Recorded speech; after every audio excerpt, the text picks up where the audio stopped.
Praise lord. మన ప్రభువైన యేసుక్రీస్తు నామములో అందరికీ శుభాభివందనములు తెలియజేసుకుంటున్నాను. ఈ దినం దేవుడు మనకిచ్చినటువంటి గొప్ప వాగ్దానము 19వ కీర్తన 12వ లేఖనాన్ని మనం చదువుకున్నాం. దేవా, నేను రహస్యముగా చేసిన తప్పులు క్షమించి నన్ను నిర్దోషినిగా తీర్చుము. ప్రభు స్పష్టంగానే మనందరితో మాట్లాడుతున్నాడు. ఇలాంటి ప్రార్థన కానీ, ఈ రీతిగా మనం దేవుణ్ణి అడగడం కానీ ఏ రోజైనా జరుగుతూ ఉందా మన జీవిత కాలంలో?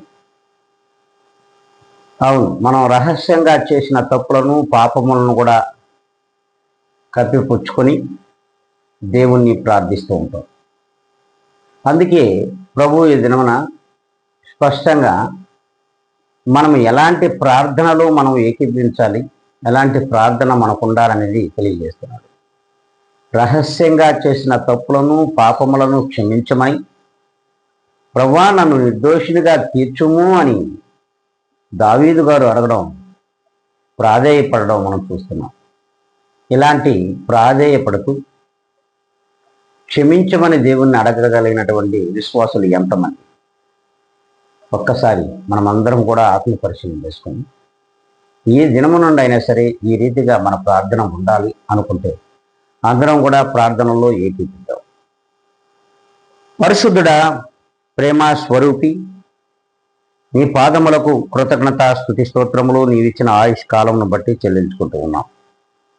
ప్రభువా, ఈ నూతనమైన దినమున నీవిచ్చినటువంటి ఈ గొప్ప వాగ్దానం మా అందరి జీవితములలో ఒక్కసారి నెమర వేసుకోవడానికి కృప చూపండి.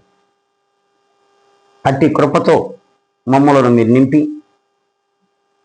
ఇదిగోనైనా మేము రహస్యంగాను చేసిన తప్పులను పాపములను క్షమించమని మిమ్మల్ని ప్రాధేయపడి అడిగి ప్రార్థించే భాగ్యం మాకందరికీ దయచేయమని బ్రతిమలాడుకుంటూ, ఘనత మహిమ ప్రభావములు మీరు పొందమని క్రీస్తు యేసు నామమున నన్ను నేను మిక్కిలిగా తగ్గించుకొని అడిగి వేడుకొని ప్రార్థిస్తున్నాను మా ప్రియ గొప్ప పరలోక తండ్రి.